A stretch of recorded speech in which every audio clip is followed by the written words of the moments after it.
In life, you, me and everyone else goes through deep inner change.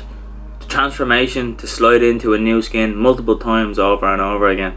Although transformations aren't always magically going to happen next Sunday when you snap your fingers and you feel like it, or when you think new year, new me bullshit. They require strength, flexibility, discipline, and either shift comes with signals or indicators, face signs or whispering of change that you can see in the distance. Becoming aware of these messages provide a clear mind or clarity. I've also talked about this in a recent video called how to access your antenna. These same rules apply.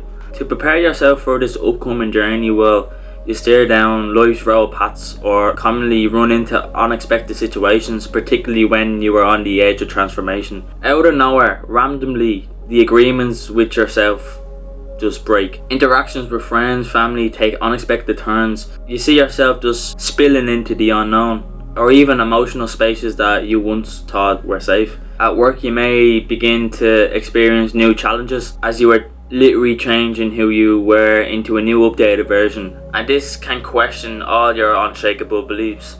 Becoming aware to identify these encounters goes far beyond spotting issues. It's more likely they act in silent signals or waves that take us by surprise in calm waters, or roots of a plant weakening in the need of watering beneath the surface. To challenge these signals head on, instead of muting or sweeping them under the rug, unlocks hidden shortcuts within the transformation journey. Embracing such destructive situations doesn't just boost your own progress, but also renews the road we are walking down in a new direction of clarity. Another sign you need change in your own life is when oneself's often feeling stuck, everything in the road seems blocked, or every step feels like a marathon, or having a strong desire to succeed now feels diluted in the distance. Now once a straight path is now viewed as being bent or lost of its colour. Interactions that once felt uncomfortable now begin to feel suffocating, yet to end in this role is intimidating. Here in reality, we can be tricked into thinking barriers, but they're actually bridges into inter-perspective and self-reflection. As let's say you're in a video game, your character and the world loses excitement from playing the same situation over and over, while challenges and levels away in the background. Seeking solitude and creating a territory to the act of talking to oneself and listening to the inner voice becomes key. Literally what I'm doing right now. Hello? Anyone there? Hello?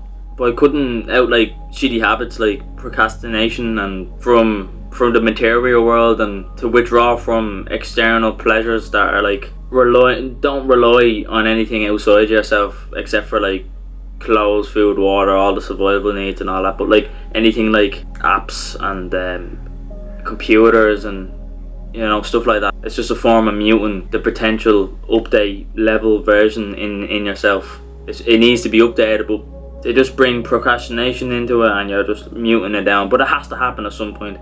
After that, after we just face the demons head on, we start to give ourselves the understanding and balance that we need. At the end of the day, these are just viewed as roadblocks. They aren't anything but rest stops. An area we cross in our lives where we can just sit and reflect and understand why this feeling of change lays within us. A place where we can recharge our batteries and refocus on the next best possible step we can take in this moment, in the moment. So we can overcome this level, we can change and upgrade ourselves, and then it's going to happen again and again and again. Navigating the stops and flows of life, we sometimes come across an emotional flood. Thoughts and tears might ambush you at random moments, influenced by not just pain but overwhelming joy. At the same time, you could burst out in laughter, just echoing in the unpredictable silence. Let me tell you about finding oneself among powerful wild emotions. They often broadcast the onset of one's deep inner emotions. Letting emotions run their program without you interfering with them covers the way for growth and transformation. But instead, embracing these moments rather than avoiding them. These feelings give us a glimpse of the soul's current state, and by surrounding them, we accidentally chart our journey, steering our consciousness to the skyline, and it's just filled with new understanding, a new level, a new sense of self. You get it? After such overwhelming emotions of the mind, we tend to bounce and spin at the edge of distraction. Becoming focused again is a task. It may feel like continuing walking in this dense fog. With every step is unknown, it's uncertain. As many see this as like a setback, it may be a clue towards inner adjustment.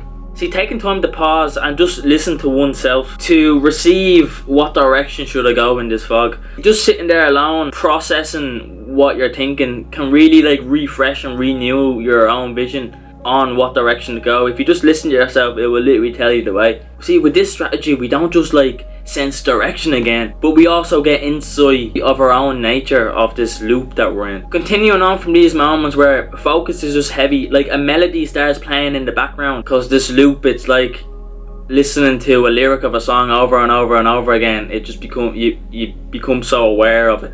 Yeah, a melody comes into view to energies that surround us. Like a tuned radio, we might begin to pick up frequencies and vibes that, as before, it was just unnoticed.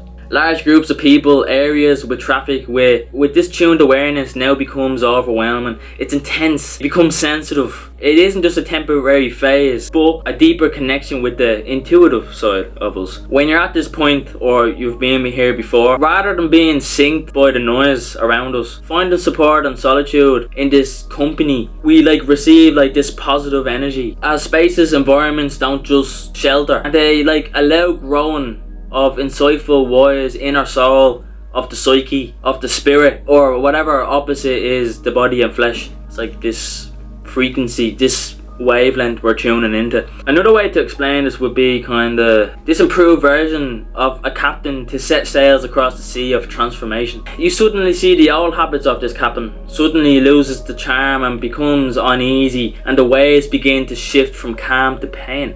But the captain has been here before and sees the hidden messages in why the waves are changing in this form. Or you could think of it like living your life the same way every day, over and over. Then suddenly you see like a hidden message hidden in plain sight, a hidden pattern of a new routine within your routine. Or when you watch a movie and you just watch the same scene over and over and over again, you kind of like see this secret message within the scene. You get me? When you start changing your taste, then you see changes in habit. It's not just passing waves, but rather they're calling you for growth. And it's the waves are guiding the captain to less destructive habits that no longer serve the captain, and replaced with more productive habits. As in return, the waves won't rock the boat so much, and the boat will remain calm in the ocean and just present like his mind. By finding and like cutting the stem, actually this I got an idea.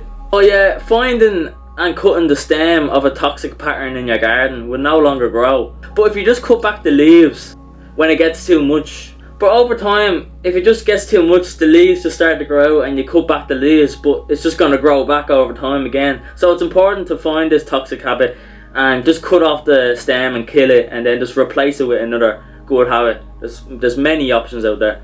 Yeah, I could say a few habits, but they will be my habits, and what works for me isn't going to work for you. But the same kind of system works. Over time, with discipline, these new productive habits in your garden will grow into stunning, beautiful plants. But by you maintaining them, though filled with risk and doubt begins to manifest clearly and reveal more paths of purpose. And the seeds you once planted in your own mind begin to bloom. After navigating the complexities of transformation, oneself begins to see relationships differently. As you see and feel your life begin to shift, a change in how connections are valued or cared for. For example, oneself who searched for light-hearted banter and small talk now gives way to a deeper conversation that whisks the soul. By observing the process of these connections, the need of genuineness, the need of trustworthiness increases. Following real bonds becomes a greater importance, leaving behind the brief contact that once seemed fulfilling. See, becoming aware of these relationship patterns becomes a beam of light. It's kind of like an antenna then, that it just signals profound internal shifts underway. A journey from the surface connections, profound links,